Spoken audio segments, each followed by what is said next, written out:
Okay, we're here to fix a delta solenoid valve. What's happening is when this is off, the water is still dripping. So what we're going to do is disassemble it, and most likely what you're going to find is that there's some debris that got caught up inside of here and it's not allowing the valve to close completely. Okay, so first what we're going to need to do is remove this top section. This is where the water comes in, this is where the water comes out. Now, you're going to have these 4 tabs, which 3 of them are gone. What that does is it locks down on these little wedges here that keeps it from backing itself out by accident. Okay, now I've already taken this apart several times in the past, and as a result I've broken off some of the tabs having to do that. So hopefully I won't break off the last tab.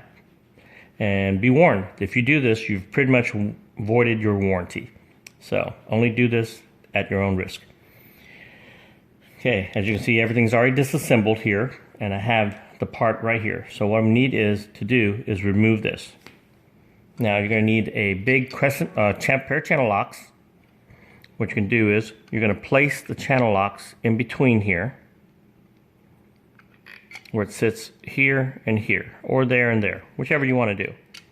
Now I like to use the channel locks because, as you can tell, it fits inside here perfectly without damaging this.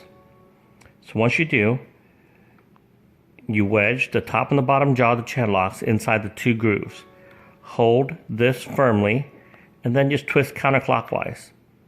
As you can see, it'll start to move, and as it moves, it'll become easier. Okay? Okay. After you've loosened it up with a wrench, just turn it, and it'll be easier. Then just take this part out. Now, make sure with a wet rag, use something white, and you can see what trash is in there, or what debris. So you wipe it out, and this one seems to be pretty good. Okay, I've already taken this apart. And what we're going to do now is, there's a strainer here at the tip. Now, using a Starbucks straw, my favorite thing. Nope, that won't fit. Now, using an air from your keyboard, stick it in there. Now, the strainer is going to come out, so be very careful you don't blow it across the room like I did the first couple of times. So just a couple of quick bursts. Keep your hand there to catch it. Okay. Now, it blew out, and there it is over here. Now, when I first took this apart, I ended up finding a bunch of little debris in here. All these little pieces of rubber, little pieces of calcium and whatnot. That's what was in there. Okay. Now that you take the strainer out, you can look inside and you can see that it's pretty much clean through. Now, it would not hurt to take the compressed air and blow it in the opposite direction, because you don't want more stuff going this way. That's what's going in. You want to blow it out of the solenoid. So just blow it out. And it should be pretty good. Now take the strainer. So it has a curved surface, so you want to make sure the curved surface points in the out direction. Put it in. Using a flat round object, just press it in until it seats right about here. You see, right about there. Okay. Now set this aside. Now in here, you're going to see a diaphragm. Now just tap lightly.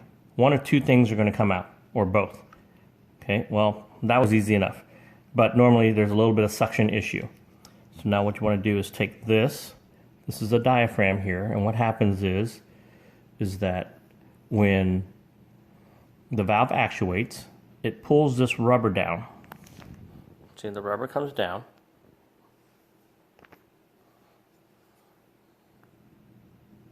The rubber comes down.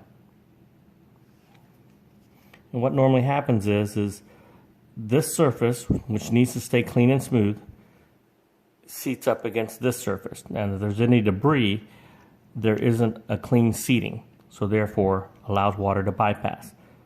When the valve actuates, this gets pushed down,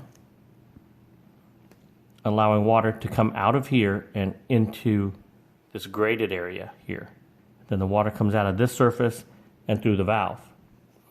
Now when you clean this, make sure, and also once again, that's where a lot of the trash came from.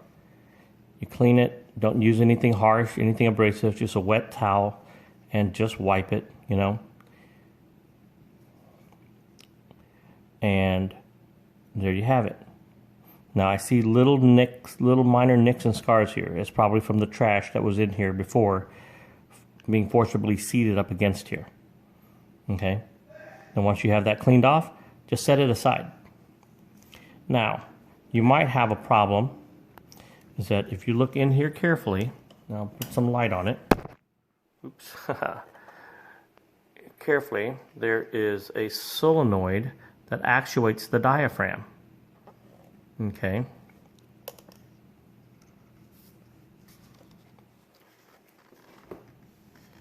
Okay, let's see if I can get some lighting on here.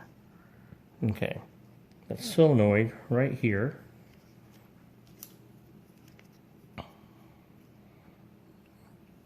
okay, let's see if I can get some light right about there.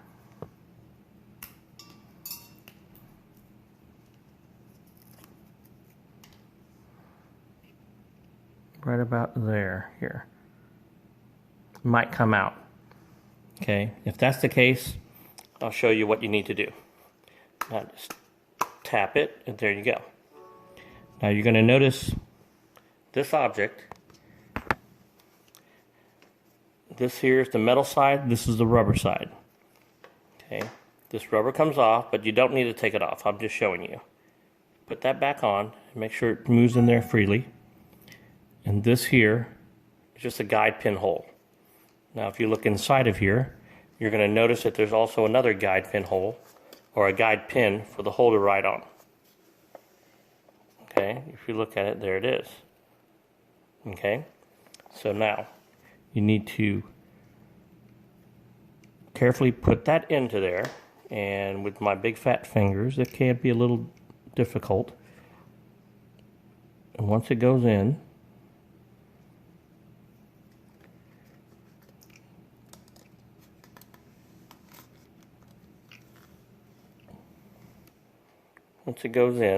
now what you need to do is press it in all the way. It sort of does a springing action right now, and that's not good, because when you seat that in, it's going to be in the way.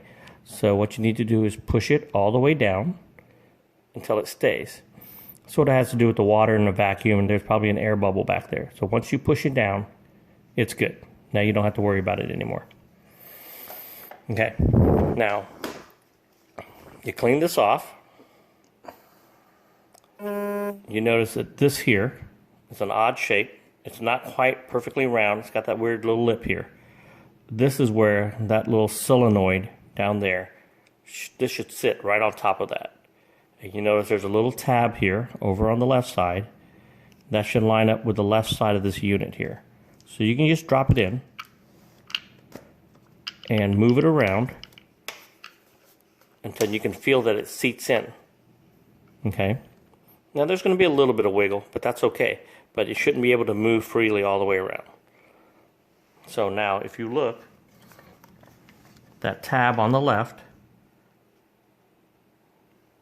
is right there on the left side now. Okay, that's where it should stay. Now once all this is cleaned, you can take this, line it back up, and start turning it.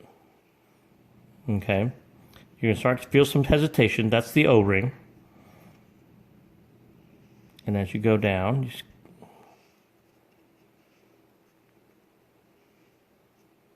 you notice this is now beginning to catch on the little lips here. So keep turning until it's firm. Okay? Now don't over tighten it, because you'll probably break it because it's plastic. If you've dealt with plastic before, you should understand what I'm talking about. Okay? So now it's in snug. Everything is there. Let's put it back together again. Okay, after I reconnect everything, put the battery in, let's go test it out. Does it work?